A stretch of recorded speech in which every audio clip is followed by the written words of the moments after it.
অন্যায় করেছি, এত গুনাহ করেছি, এত পাপ করেছি, যার কারণে আমি এই কাজটা করেছি। আল্লাহ রাব্বুল আলামিন বললেন, সংক্ষিপ্ত করে বলছি, আল্লাহ রাব্বুল আলামিন বললেন, যাও তোমাকে আমি ক্ষমা করে দিলাম, যাও জান্নাতের মধ্যে প্রবেশ করো। এজন্য সুবহানাল্লাহ, এজন্য আমাদেরকে ফিরে আসতে হবে আল্লাহর দিকে, আল্লাহর দিকে ফিরে আসতে হবে। আমাদের জীবনটা চিরস্থায়ী জীবন নয়। You have to go back to Lord. এই জীবনটা চিরস্থায়ী জীবন নয়। এই জীবনটা কয়েকদিনের জন্য। আমরা এই দুনিয়া ছেড়ে সকলকে আল্লাহ তাআলার কাছে চলে যেতে হবে। এজন্য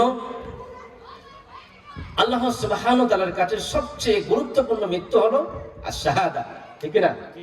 শাহাদাতের মৃত্যু সবচেয়ে গুরুত্বপূর্ণ মৃত্যু।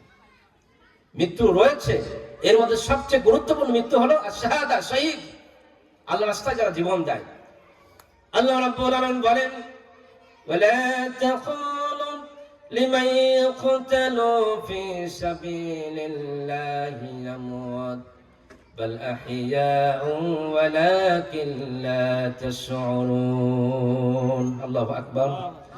আল্লাহ রাব্বুল আলামিন বলেন, যারা দ্বীন কায়েমের জন্য, যারা কোরআন আইনি বিধান প্রতিষ্ঠিত করার জন্য, যারা ইসলামের দ্বীন কায়েমের জন্য যারা জীবন দেয়, আল্লাহ রাব্বুল আলামিন বলেন, তাদেরকে তোমরা কখনো মৃত বলো না।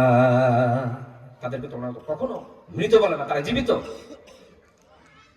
তোমরা সেটা উপলব্ধি করতে পারো না, তোমরা সেটা জানতে পারো না।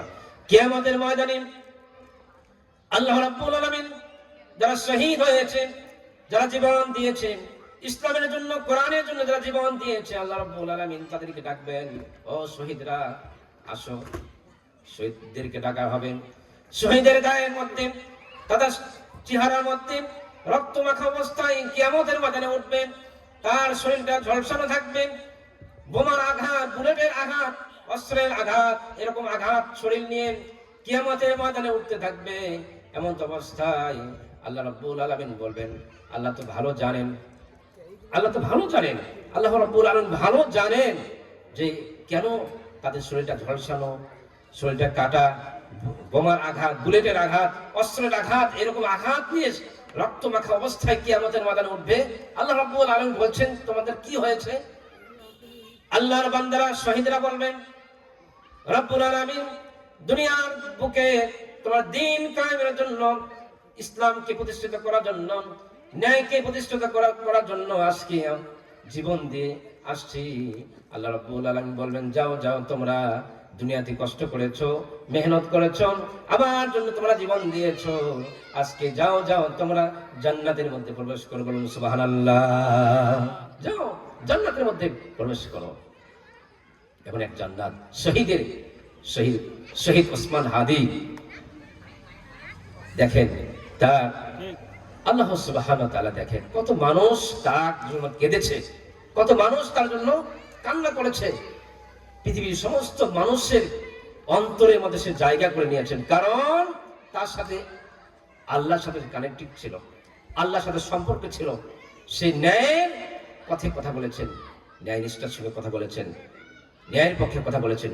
সুবিচার প্রতিষ্ঠিত করো, স্বৈরাচারী, স্বেচ্ছাচারী, অত্যাচারী, ফ্যাসিস্টদের বিরুদ্ধে সেই কথা বলেছে। আজকে তাকে বিদায় করে দেওয়া হয়েছে। কত মানুষ তার জানাজায় অংশগ্রহণ করেছিল। তার মানে আল্লাহ তাআলা তাকে ভালোবাসেন। আল্লাহ রাব্বুল আলামিন জিবরাইল আমিনকে ডেকে বলেন, জিবরাইল আমিন, আমি অমুক গ্রামের, অমুক শহরের, অমুক জায়গার ওই ব্যক্তিকে আমি খুব ভালোবাসি, ঠিক না?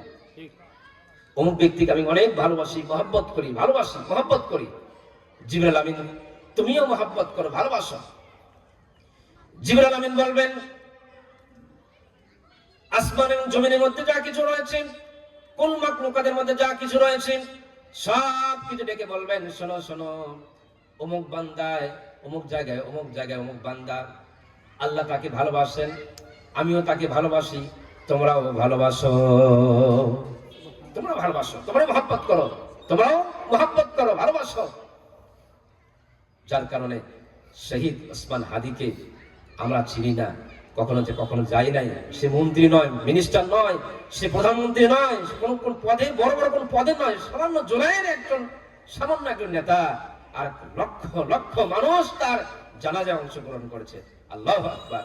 এটা আল্লাহ তাআলা শহীদ ওসমান আমাদের মধ্যে থেকে চলে গিয়েছে, কিন্তু আমাদের মধ্যে শিক্ষা দিয়ে গেছেন কিভাবে অন্যায় বিরুদ্ধে কথা বলতে হয়, ফ্যাসিস্টদের বিরুদ্ধে কথা বলতে হয়, কিভাবে কোরআনের আইন বিধান সমাজে জমাতে প্রতিষ্ঠিত করতে হয়, কিভাবে শহীদ হতে হয়, সেটা আমাদেরকে শিক্ষা দিয়েছেন। শহীদদেরকে আল্লাহ